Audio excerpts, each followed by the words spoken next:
Here at the Blaffer Museum, we're looking at an exhibit called 100 Characters in Search of a Reader.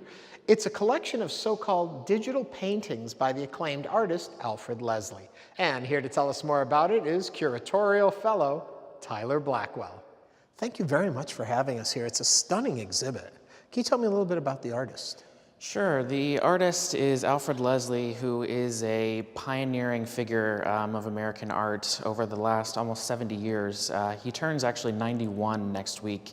He first kind of gained notoriety and acclaim as an abstract expressionist artist alongside major figures like Jackson Pollock and Willem de Kooning, who were his friends, and then he's always had a penchant for reinventing himself, and so he also worked as a Beat Generation filmmaker, was very close to major writers like Frank O'Hara, Jack Kerouac, and kind of pioneered and made these early avant-garde films that we now consider iconic works in the sort of canon of filmmaking of the 20th century. What I think is so interesting about his work is that he's an older gentleman working in what's thought of as a relatively fresh expression. Sure. Never working in the same vein more than once and kind of thinking about ways to tell new stories in different kinds of fashions. Leslie in the early 2000s was made aware of the kind of tools that a platform like a computer could make, including tools and programs like Photoshop, which is what these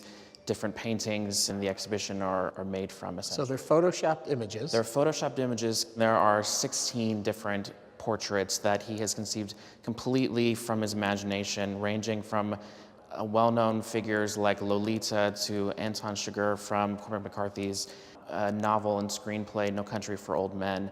He makes these, like I mentioned, purely from his imagination and how he kind of interprets what he thinks these characters look like, digitally constructing them with a stylus. Question, how did he decide which novels to attempt and which characters? So he has had a lifelong love of reading and of literature, and so these portraits represent just a smattering of some of his favorite works over the course of his lifetime. They range from more well-known works to completely obscure, kind of what he considers masterpieces of the 20th century and even some late 19th century wide-ranging works of literature.